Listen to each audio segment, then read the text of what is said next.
할렐루야. 우리 하나님께 찬양드리겠습니다. 주님 가신 길 십자가의 길 찬송드리겠습니다.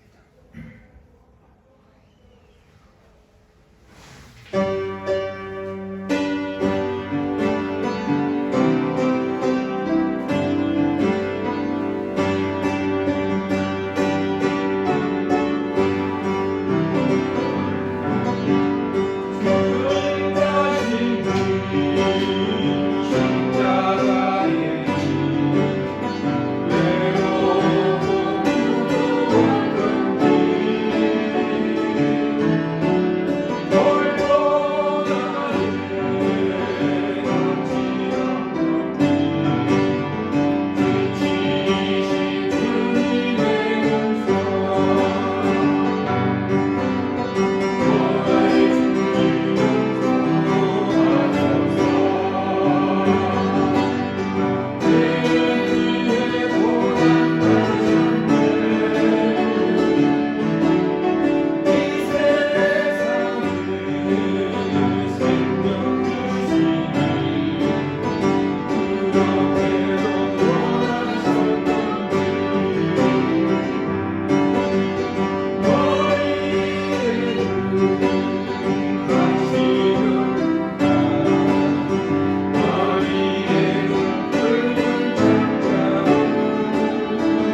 예수가 찔림은 우리의 허물 때문이요 그가 상함은 우리의 죄악 때문이라. 그가 징계를 받음으로 우리는 평화를 누리고 그가 채찍에 맞음으로 예수가 채찍에 맞음으로 우리가 나음을 입었도다. 그러므로 형제들아 우리가 예수의 피를 힘입어 성소에 들어갈 담력을 얻었나니 그 길은 우리를 위하여 휘장 가운데로 열어놓으신 새로운 살 길이요 휘장은 곧 예수의 육체니라. 아멘. 할렐루야. 은혜로우시고 자비로우시고 사랑이 충만하신 아버지 하나님, 오늘 특별히 종료주일 한국교회에서 전 세계 교회에서 종료주일로 불리어지며 예수님의 고난을 다시 한번 생각하는 주일입니다.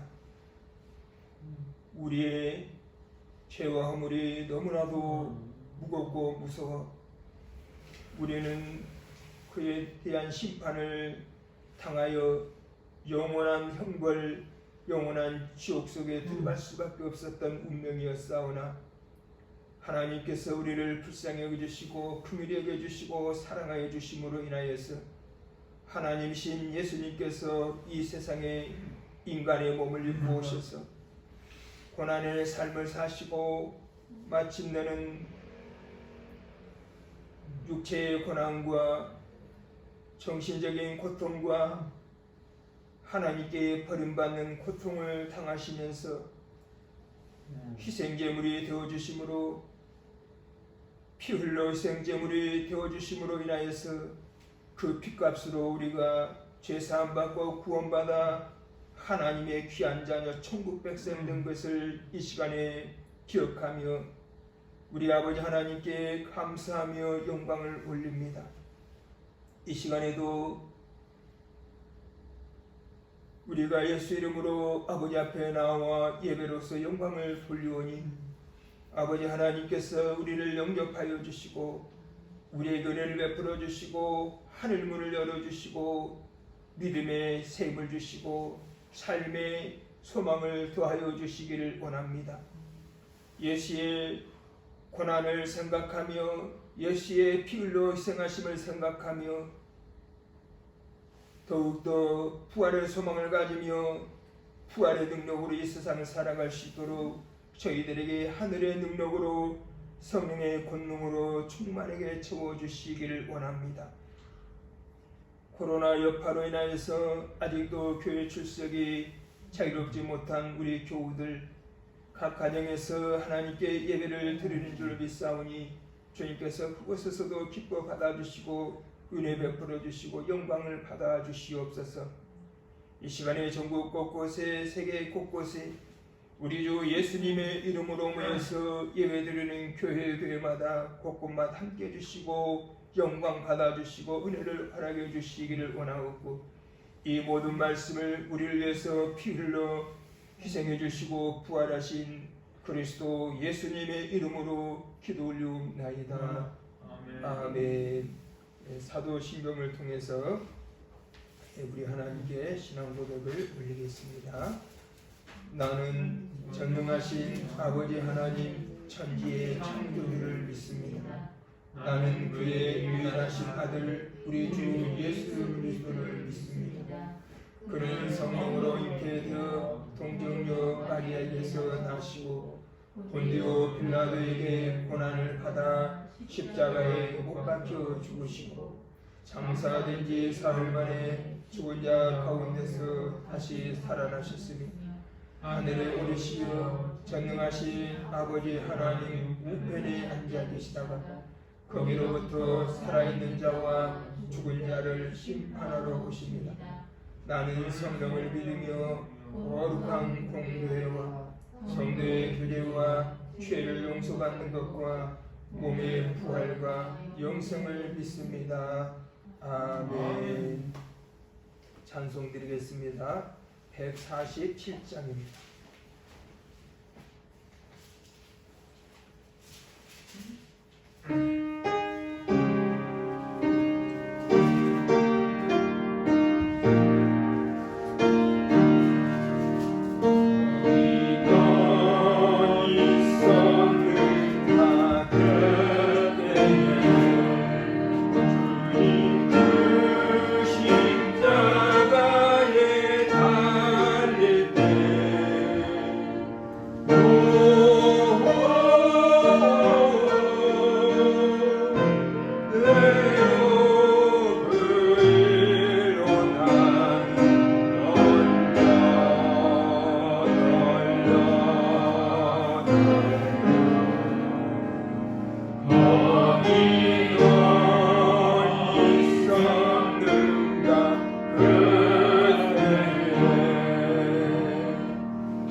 같은 기도 제목이 되겠습니다.마는 우리들 신앙을 위해서, 두 번째 우리 교회와 모든 교회를 위해서, 세 번째로는 주님의 종들을 위해서, 부족한 종을 위해서, 우리 전도사를 위해서, 이 땅의 모든 사역자를 위해서 기도해 주시고요.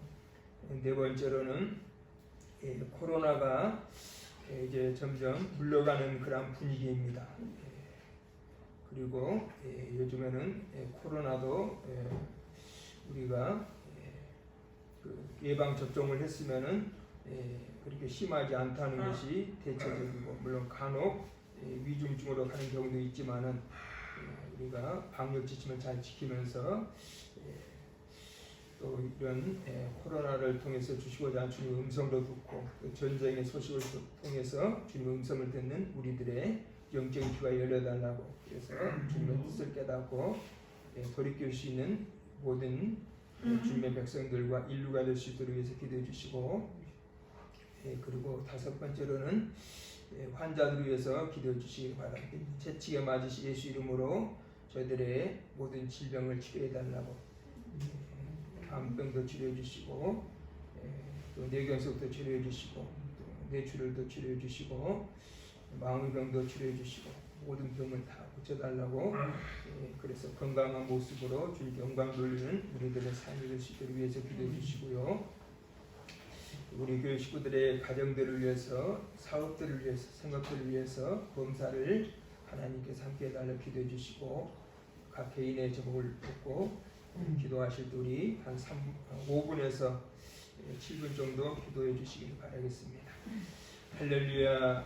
은혜의 하나님, 구원의 하나님, 치료하신 하나님, 회복해 주신 하나님, 사랑의 하나님, 건강의 하나님을 찬양하며 드립니다. 우리의 죄악을 때문에 불러 새겨주신 주 예수 그리스도 이름을 아버지 하나님 앞에 오늘도 주님의 여러 영광을 돌리고 주여 하늘문을 열어주시고 믿음의 문도 열어주시고 은혜의 문을 열어주시고 우리의 심령의 문도 열어주시고 구원의 문도 열어주시고 치료의 문도 열어주시고 삶의 문도 열어주시니 우리의 능력의 문도 열어주옵소서. 성령의 문도 허락하여 주시옵소서. 그리하여 이 어두워 무수한 세상에서 오직 주 예수 바라보며 승리하는 저희들의 신앙적인 모습이 될 수 있도록 주님께서 붙잡아 주시고 역사해 주시길 원합니다. 세상이 어떻게 넘칠지라도 우리가 주님을 바라보는 그 믿음만큼을 건강에 도와주시고 우리 주님 오실 때에 주여 다 칭찬받고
535장 찬송 드리겠습니다.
하나님의 말씀을 나누겠습니다. 오늘은 부활절을 앞두고 마태복음을 보도록 하겠습니다. 마태복음 27장입니다.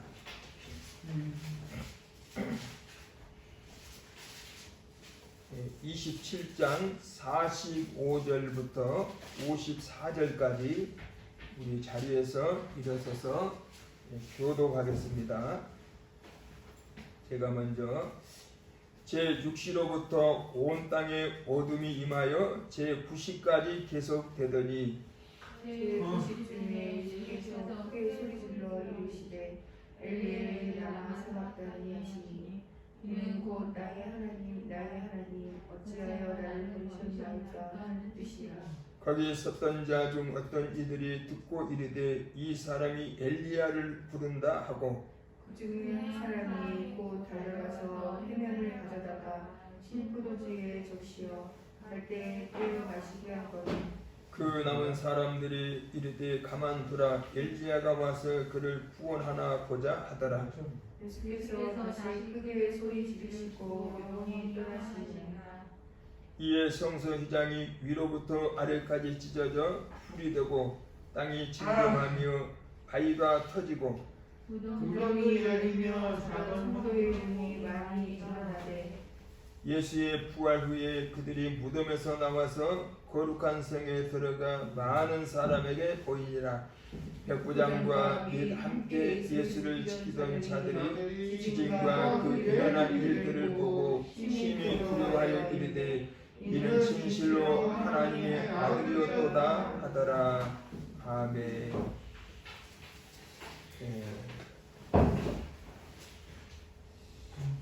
코로나가 지금도 뭐 한 20만 명 밖으로 발생되고 있긴 하지만은 지금 정부에서도 이제 그 일상을 회복하는 그런 단계로 들어가고 있습니다. 그래서 방역 지침도 많이 이제 완화될 것으로 예상이 되고요.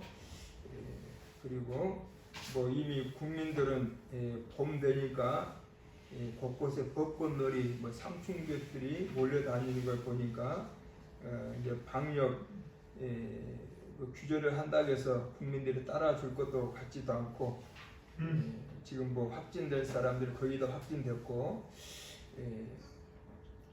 전도사님은 괜찮았어요? 그동안 확진 안 됐어요? 다 그러니까 선생님들 한 거의 10명인데 예. 원장님하고 저하고 원장님은 안 걸리고 다 걸렸어요. 네. 이상하게 저는 안 걸리니까 하나님 은혜인가. 예, 제가 이번 3월달에 우리 요양원에도 굉장한 그 일들이 일어났습니다. 일단 저도 확진이 됐다가 격리가 됐고 우리 찬이도 뭐 그 전에 확진됐다가 해제가 됐고 저도 해제됐지만은 그리고 우리 요양원의 어르신들도 9분 중에서 무려 7분이나 확진이 돼가지고 다행히 다 지나가서 지금은 다 괜찮아졌고 주간부 어르신들도 많이 확진이 됐는데 괜찮아졌고 우리 직원들도 거의 뭐 확진되다시피 아마 우리 집사람만 괜찮고 한두 사람 우리 집사람하고 뭐 서너 사람은 괜찮은 것 같아요. 다 확진됐다가 이제 괜찮아진 상황인데 그래서 이제는 지나가버리니까 홀가분해요. 지나가버리니까 그리고 다 뭐 일주일 정도 격리됐다가 해제가 된 걸 보니까 저도 경험을 해보니까 2, 3일 정도만 좀 심하더라고요. 2, 3일 정도 심하고 또 어떤 분들은 뭐 무증상 아무렇지도 않고 지나간 분들도 있고 좀 더 세게 증상 있는 분들도 있지만은 어쨌든 예방 접종을 한 그런 경우 같은 경우는 그렇게 치사율이 별로 없기 때문에 그렇게 겁을 내지 않아도 되겠다 그런 생각이 들고요. 물론 우리 교인 중에서 한 분이 그 아마 예방 접종을 안 하시는 것 같고요. 아주 심하게 알아서 막 죽음 직전까지 갔다고 그런 얘기를 들었습니다. 죽은 모습을 봤대요. 자기가 영혼이 분리되는 상황까지 갔었나 봐요. 그래서 병원 중환자실에 들어가 가지고 의식도 없는 상황 속에서 자기 몸이 죽어 있는 모습을 봤대요. 자기가 그래서 내가 저기 죽어 있네, 저기 누워 있네, 내가 이렇게 죽으면 안 되는데 아직 할 일이 많은데 그러면서 그런 체험도 하면서 하나님의 은혜로 다행히 살아나서 이제 건강 회복되고 있는데 그런 경우도 있지만은 다행이죠. 그래서 우리 장혜선 집사님 같은 경우에도 확진됐다가 괜찮아졌고 뭐 거의 다 주변에 뭐 1,500만 명 이상이 확진됐다고 통계적으로 그러는 거 보니까 뭐 주변에 그 무증상으로 지나간 사람들도 많을 거예요. 아마 또 확진됐는데도 격리되면 안 되는 상황이기 때문에 일부러 또 검사를 피하는 사람들도 있었을 것이고 그렇게 되면 거의 한 50% 가까이는 확진됐다가 괜찮지 않은가 이렇게 우리가 보고 또 이제 세계적으로도 엔데믹으로 가는 첫 번째 국가가 한국이 되지 않을까 이렇게 또 내다보고 있기 때문에 코로나에 대해서 이제 너무 이렇게 두려워할 필요도 없고 이제는 우리가 일상이 회복되는 그런 분위기이고 그래서 이제 교회 모임도 이제는 좀 이제 활기를 띠어야 되겠고 전체적으로 이제 활기를 띠는 그런 분위기가 됐으면 참 좋겠다. 그래서 오늘 또 우리 교회 식구들이 아마 코로나 때문에 많이 못 나오신 것 같은데요. 그리고 또 이런 면도 있었을 것입니다. 아마 목회자가 노약자 사역을 하고 있기 때문에 혹시나 또 교회에 출석을 해서 나 때문에 또 노인분들에게까지 확진돼서 피해를 끼치면 어떡하나 그런 조바심이나 그런 염려 때문에 아마 못 나오신 분들도 계셨을 것입니다. 그런데 이제 그런 걱정은 안 하셔도 될 것 같습니다. 왜냐하면은 우리 요양원에도 거의 다 확진됐다가 지금 괜찮아졌기 때문에 이제 이렇게 지나가면 한 몇 개월 정도는 항체가 생겨가지고 안 걸린다고 그러잖아요. 항체가 생겼기 때문에 수포 면역력이 생겨서 괜찮다고 그러니까 걱정 안 하셔도 되겠고 이제 교회 모임도 적극적으로 참여해 주시면 고맙겠다라는 생각이 듭니다. 오늘은 이제 다음 주일이 4월 17일이잖아요. 4월 17일 날이 부활절이더라고. 부활절. 그래서 부활절에 초점을 맞추어서 오늘은 제목을 이렇게 한번 정하게 되었습니다. 예수님의 죽으심과 부활. 한번 따라서 해보실까요? 예수님의 죽으심과 부활. 그래서 예수님의 죽으심이 과연 어떠한 의미를 주고 또 어떠한 교훈을 우리들에게 주고 계신가, 여기에 우리가 한번 초점을 맞추어서 말씀을 나누려고 하는데요. 오늘은 마태복음 27장 45절부터 우리가 읽었는데요. 여기 보면은 본문을 보시면은 이런 말씀이 기록되어 있죠. 제6시로부터 온 땅에 어둠이 임하여 제9시까지 계속되더니, 그러니까 지금 어떤 상황이냐면은 예수님께서 금요일 날 십자가에서 매달려 계실 때 자연적인 이상한 현상이 지금 발생이 됐습니다.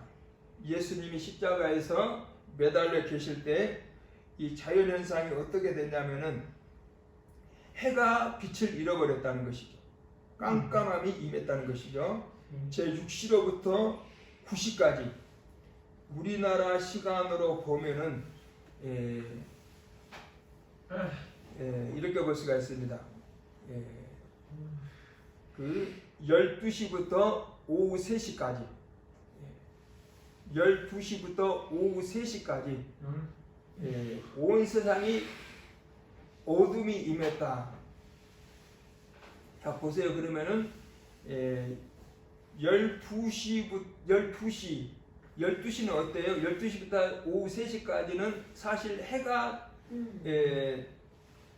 그 비춰주는 시간이잖아요.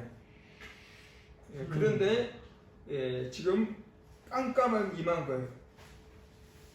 그런데 이 이상한 자연 현상이 우연히 일어났던 것이 아니라 하나님께서 뭔가 뜻이 계셔가지고 이런 현상을 만들어 주셨다는 것이죠. 그게 무슨 말씀이냐면은 구약의 예언을 성취하시기 위해서 그냥 우연히 일어난 게 아니에요. 구약의 그 예언을 성취하기 위해서. 그게 바로 뭐냐면 출애굽기 12장 6절에 보면 나와 있습니다. 출애굽기 12장 6절에 보면은 하나님께서 예수님 죽으실 때 어떤 상황에서 죽으실 것을 미리서 말씀을 하셨어요. 거기에 보면은 6월절 어린 양이 이제 희생당하는 사건을 기록을 했는데 뭐라고 그러냐면은 해 질 때에 회중을 그 양이 잡아라. 해 질 때에. 그래서 이스라엘 백성들은 6월절을 지킬 때 낮에 양을 죽이는 것이 아니라 저녁 6시 정도 될 때 해를 양을 죽여가지고 피를 받았어요. 왜냐하면은 해 질 때 죽이라고 그랬으니까. 기다리고 있다가 해가 져가지고 어두컴컴할 때 그때서 양을 딱 준비시켜 놓았던 양을 칼로 잡아가지고 그 피를 받아서 이제 문에다가 딱 발랐다는 것이죠. 그런데 예수님도 이제 6월절 어린 양으로 이 세상 이제 죽으셔야 되는데 그 해 질 때 6시 정도 이제 죽으셔야 사실 정상이에요. 오후 6시경에. 오후 6시경에 예수님께서 딱 죽으시게 되면은 이게 또 문제가 생겨요. 어떤 문제가 생기냐면은 오후 6시가 딱 되잖아요.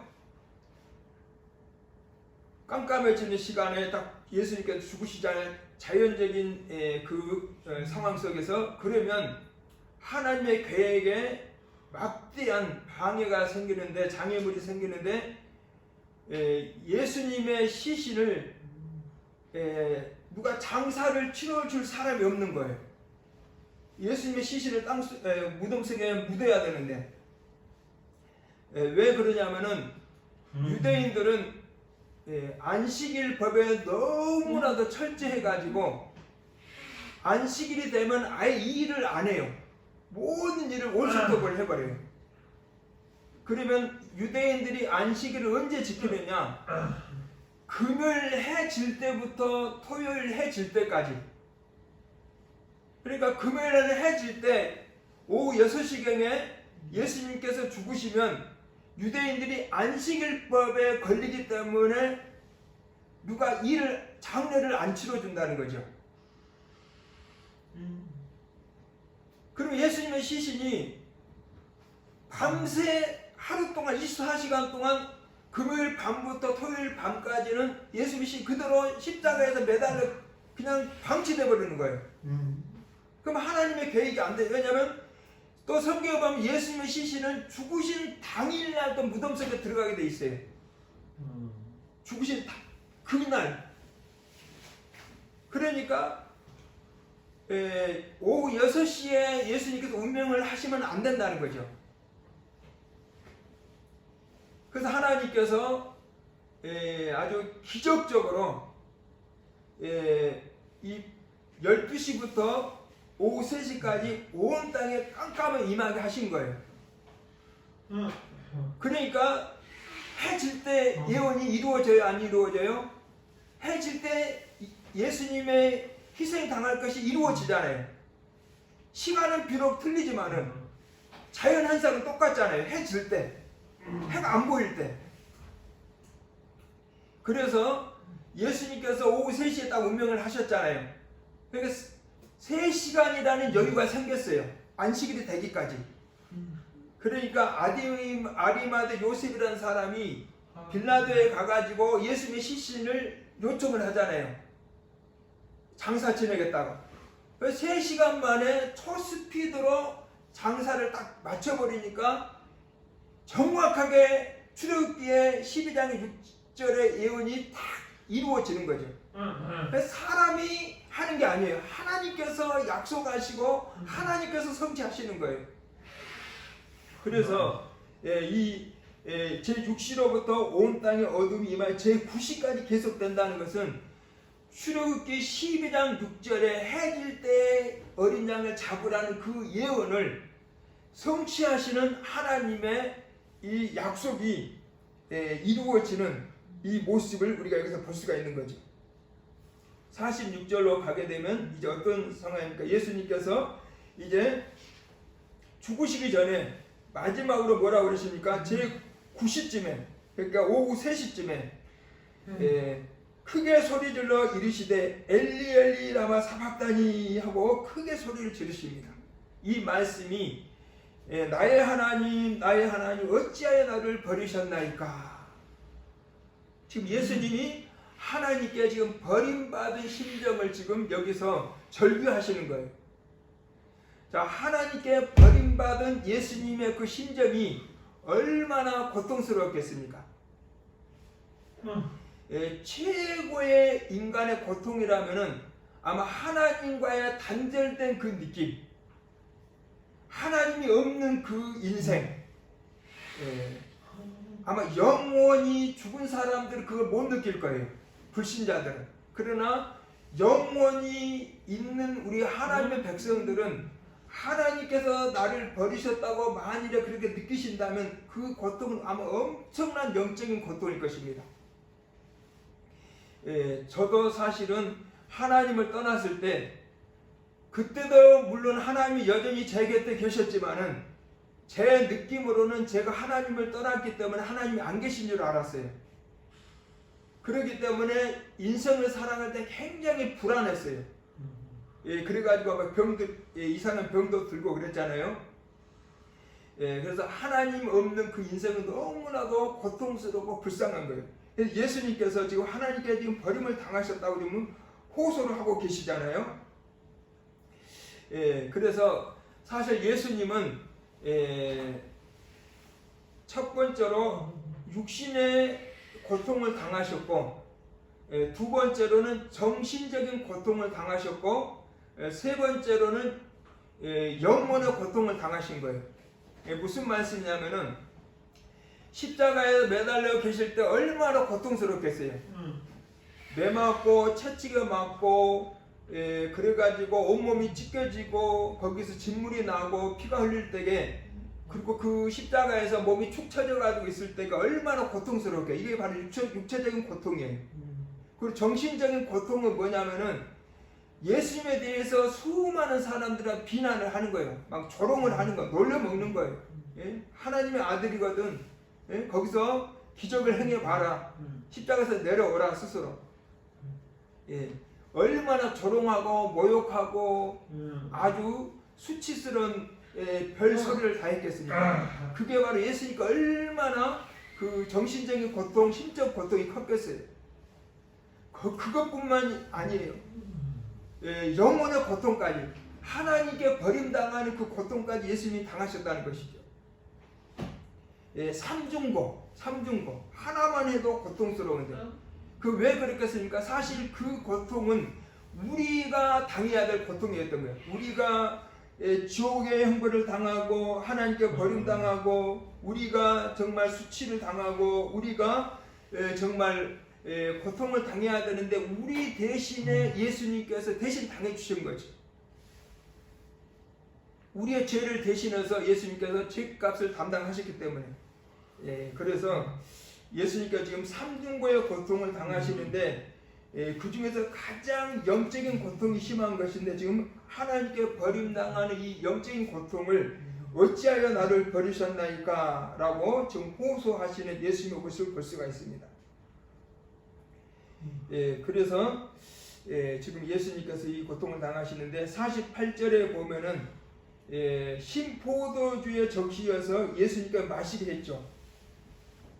그런데 34절에 보면, 앞전 34절에 보면은 사람들이 예수님께 쓸개탄 포도주를 마시게 하려고 했죠. 예수님께서 맛보시고 거부절을 하셨어요. 왜 그러냐면은 쓸개탄 포도주는 어떤 면에서 그 마취제의 효과가 있다는 겁니다. 마취제의 효과. 그래서 수술할 때 오늘날에는 마취제가 발전돼 가지고 약이 있지만은 수술할 때 그 마취제를 통해서 아프지 않잖아요. 살을 이렇게 칼로 베어내도 잘라내도. 예수님께서 그 포도주를 맛보시고 이거를 거절을 하셨어요. 왜냐하면은 이렇게 마취제를 먹어가면서까지 고통을 당하면은 의미가 없잖아요. 예수님은 그 몸도 고통을 당해 주셔야 되는데 우리의 죄를 대신해서 고통이 없으면 무슨 의미가 있겠어요? 그래서 예수님께 일부러 고통을 당해 주시기 위해서 그 아픔을, 통증을 예수님께서 감당을 하시기 위해서 일부러 그 마취제라는 쓸개탄 포도주를 거부를 하셨다는 것이죠. 그런데 여기서는 예수님께서 거의 이제 막 운명하시기 직전이니까 사람들이 또 너무나도 안타까웠는지 신포도주를 적셔가지고 마시게 했는데, 그런데 그마저도 가만두어라, 엘리야가 와서 구원하나 보자, 이렇게 또 사람들이 했죠. 50절에 보니까 예수님께서 마침내 이제 운명을 하셨습니다. 예수께서 다시 크게 소리 지르시고 영원히 떠나시니라. 영원히 떠나시, 이제 운명을 하셨죠. 그리고 나서 51절에 보니까 이에 성소 휘장이 위로부터 아래까지 찢어져 불이 되고, 시간이 많이 들어서 그냥 넘어가겠습니다. 그러니까 지성소의 휘장이 찢어졌다는 것은 이제 우리가 하나님께로 직접적으로 예수 이름으로 나아가는 길이 열렸다. 히브리서 10장 25절에 나오죠. 휘장과 예수의 육체니라. 예수님 몸이 찢어지심으로 인해서 옛날엔 대제사장을 통해서 하나님 앞에 나아갔는데 이제는 우리가 예수님의 이름으로 곧바로 나아갈 수가 있는 거예요. 천주교는 지금도 신부를 통해서 뭐 제사함 받고 그러는데 오늘날은 그것이 아니고 교리도 우리가 예수의 이름으로 바로 하나님 앞에 우리 죄의 사함을 이제 받게 되는 거죠. 자, 그리고 땅이 진동하며 바위가 터지고 52절에 무덤들이 열리며 자던 성대 몸이 많이 일어나되 53절 예수의 부활 후에 그들이 무덤에서 나와서 거룩한 성에 들어가 많은 사람이 보이니라. 여기서도 좀 기이한 현상이 나오죠. 어떤 현상이 됩니까? 예수님 죽으시고 나서 무덤들이 열리는 거예요. 그리고 죽어있던 성도들이 막 살아나 버리는 거예요. 부활을 해버리는 거예요. 많은 사람에게 그 몸을 보이는 거예요. 이 놀라운 현상이 지금 일어나는 거죠. 그런데 여기서 보면 성도들이 지금 부활을 했다. 그런 사실, 이 말씀은 다음 마태복음 28장에 들어와야 할 말씀이에요. 그런데 성경 기자가 의도적으로 예수님의 십자가 사건에 예수님의 죽으신 그 사건에다가 이렇게 끌어당겨 가지고 삽입을 시켰다는 것이죠. 이거는 아마 뭔가 굉장한 의도가 있는 거예요. 그럼 어떤 의도가 있느냐? 레위기 23장 10절 11절에 보면은 초실절이라는 절기가 있는데 초실절은 바로 부활절의 예표적인 절기거든요. 그러면 초실절은 어떤 일을 행했느냐? 그 농사 지어가 첫 번째 익은 곡식을 거두어 가지고 거기서 한 묶음, 그러니까 한 가닥이 아니고 한 묶음이에요. 한 묶음이면 거의 한 100개 안팎 정도 되겠죠. 100개 안팎 정도의 줄기를 딱 묶어가지고 한 묶음 한 단으로 묶어가지고 그걸 안식일 바로 다음 날이니까 주일날 성전에 와서 제사장에게 이렇게 갖다 바치면 제사장이 그 한 묶음을 가지고 하나님을 흔드는 거예요. 흔들어. 이게 뭐냐면은 예수님의 부활을 여기서 상징하는 거예요. 예수님의 부활. 예수님이 무덤을 흔들면서 부활했다 그 말. 잠자는 자들 첫 열매로 부활하셨다는 거죠. 그런데 여기서 중요한 것은 한 가닥이 아니라는 거죠. 한 가닥. 한 가닥은 예수님 혼자를 얘기하는 거예요. 그런데 한 가닥 아니고 100개 안팎의 이렇게 묶음이기 때문에 예수님의 부활과 더불어서 성도들이 같이 부활을 할 것을 여기서 모형적으로 보여준 거예요. 그러니까 부활절에 예수님 혼자 부활하시면 안 돼요. 성경 예언만 하고 틀려요. 안 맞는 거예요. 그래서 이 구약의 초실절 예언을 성취하기 위해서 예수님의 부활 다음에 예수님 믿던 당시의 구약 시대 성도들이 부활을 같이 하는 거예요. 그래가지고 그 초실절에는 예수님 하나님 앞에 첫 열매로 바쳐지는 것처럼 예수님과 부활한 성도들이 하늘나라에 가가지고 천국에 가서 하나님 앞에 자기 몸을 먼저 바치는 거예요. 그랬잖아요. 사람에게 먹기 전에 먼저 하나님 앞에 바치라고 그랬잖아요. 첫 열매는. 그래서 막달라 마리아가 예수님 부활 때 예수님 몸을 만지려고 예수님께 만지지 말라고 그랬잖아요. 내가 아직 하나님께로 먼저 가야 된다는 거죠. 하나님께로 간 다음에 나를 만지라 이 말이죠. 그 나중에 도마를 막 만지고 그랬잖아요. 그래서 정확하게 구약시대 초실절이라는 부활절 절기가 성취되기 위해서 하나님께서 다 이렇게 의도적으로 했다는 것입니다. 그래서 구약시대 예수님만 물론 하나님께서 살아나셨겠지 부활하셨겠지 우리는 생각할 수가 있죠. 예수님께서 부활을 하셨다는 것은 이것은 뭘 의미하느냐면 우리 죄 문제가 해결됐다는 거예요. 만약 우리 죄 문제가 해결되지 않았으면 예수님이 아직도 부활을 못 하신 거예요. 예수님이 부활을 하셨다는 것은 내 죄 문제가 해결됐다는 거예요. 한번 따라서 보실까요? 예수님께서 부활을 하셨다는 것은 내 죄 문제가 해결되었다는 확실한 증거입니다. 그래서 구약시대 성도들이 예수님의 부활 후에 부활을 했다는 것은 예수님께서 죄 문제 해결했다는 것을 지금 확실히 지금 예루살렘 성전의 성 안의 사람들에게 지금 보여주는 거예요. 예, 그래서 아마 오늘도 아마 그 교도소에 보면은 만기 출소한 사람들이 많이 있을 거예요. 예, 만기 출소한 사람들. 예, 그 만기 출소한 사람들이 이제 출소를 했잖아요. 감옥 살다가. 그러면 그 사람들이 출소한 그 순간 감옥 깜빡에서 나왔다는 것은 출소증 가지고 자유로운 몸이 되었다는 것은 죄가 있다는 증거예요? 죄가 없다는 증거예요? 이제 죄값을 치렀다는 증거잖아요. 그거 누구도 잡아갈 수가 없어요. 어떤 형사도 경찰관도 당신 금방 교도소에서 만기 출소했지 다시 잡아갈 수 있어요? 못 잡아가요. 죄값을 치렀는데 누가 잡아가요? 마찬가지로 예수님께서 우리 죄값을 다 치러주셨는데 우리가 무슨 죄가 있어요?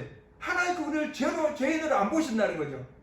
그러니까 죄 문제가 해결되었기 때문에 죽음 문제도 해결된 거예요. 저주 문제 해결된 거예요. 질병 문제 해결된 거예요. 모든 문제 다 해결된 거예요. 이런 마음으로 우리가 믿음 생활을 하면은 하나님 그 믿음대로 역사를 하시는 거예요. 그 우리는 믿음이 그렇게 중요한 거예요. 믿음이 생명보다 더 중요한 거예요. 네, 그래서 따라서 보시면 예수님께서 내 죄 문제 해결해 주셨으므로 나는 죄 문제가 깨끗하게 해결되었고 인생의 모든 문제도 해결되었습니다. 이 믿음으로 사시는 거예요. 그래서 원수 마귀도 우리에게는 영향을 행사하지 못해요. 원수 마귀도 예수의 십자가로 말미암아 피 흘려주죠 말미암아 원수 마귀 세력도 무력화되어 버린 거예요. 아무 힘이 없는 존재가 되어버린 원수 마귀 세력도. 십자가 예수의 피의 은혜가 그렇게 능력이 있는 거예요.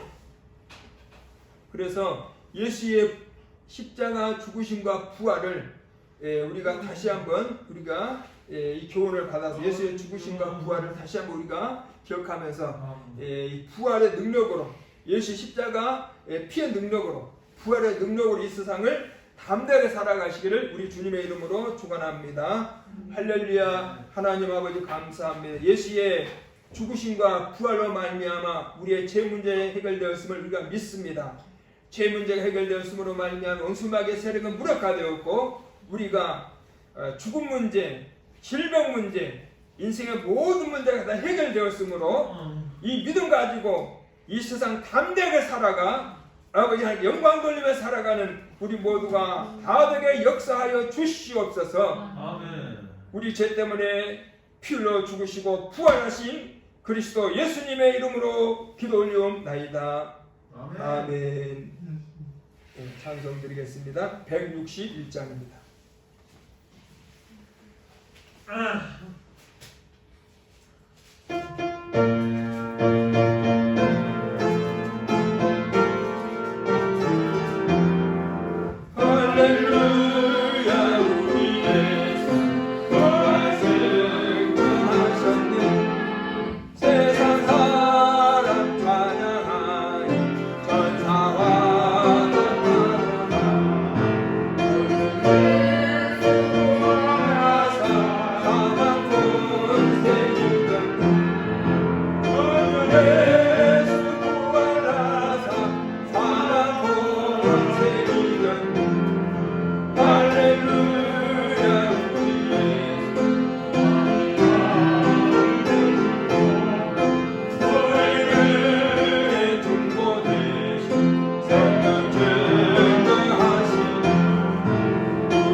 7일 주일은 부활절이므로 우리가 부활절 예배로 아버지 하나님께 영광 돌릴 때 교인들이 교회에 출석해서 같이 기도해 주시면 좋겠고요. 환자들 위해서 계속적으로 기도해 주시고, 세 번째로는 나무 보호대라는 그 발명 아이디어 이제 사업을 추진하려고 이제 뭐든지 하나님의 사업은 처음부터 크게 하면은 안 되더라고요. 그래서 처음은 미약했으면 나중에 창대한 것, 겨자씨 하나가 나중에 창대해지잖아요. 예수님께서 처음부터 크게 하신 것이 아닙니다. 12제자 통해서 하나님 놀라운 역사를 해주셔서, 그래서 저도 처음에는 크게 하지 않고 조그맣게 차츰차츰, 그래서 이거를 홍보 먼저 하고, 그리고 주문을 받아가지고 제작하는 것. 제작은 아주 간단합니다. 통나무 그 장작 같은 통나무 있잖아요. 그거를 구입을 해가지고 그래서 구멍 뚫려가지고 하면 됩니다. 간단해요. 그리고 또 반연고조로 쓸 수 있는 거는 콘크리트로 통나무 모양을 만들어서 거기다 구멍 뚫려가지고 하면 되기 때문에, 그렇게 제작하는 데는 아주 간단한 방법이고 설치하는 것도 간단한 방법이라서 앞으로 나무 심을 때 아마 굉장한 좋은 방법이 되리라, 이런 확신도 있고, 그래서 기억나는 대로 기도해 주시면 우리 교회가 앞으로 사역하는 데 굉장히 많은 일을 감당할 수 있겠다, 이런 또 비전도 우리가 품게 되고요. 계속 기도해 주시길 바라겠습니다. 할렐루야. 아버지 하나님 감사합니다. 이 시간에도 하나님께 예배드리며 감사의 마음과 기도의 제목과 마음의 소원들을 담아서 아버지 하나님께 영광 돌리며 예물을 드리고 주님께서 기뻐 받아주시고, 우리 교회 식구들의 기도 제목들과 마음의 소원들을 주님께서 들어주시고, 또 감사로 들으셔도 감사가 풍성할 수 있도록 허락해 주시옵소서. 또 선한 사업 힘있게 감당하는 우리 교회가 될 수 있도록 주님께서 역사해 주시길 원합니다. 감사드렸고, 우리 죄 때문에 피를 희생하시고 부활하신 그리스도 예수님의 이름으로 기도 올리옵나이다.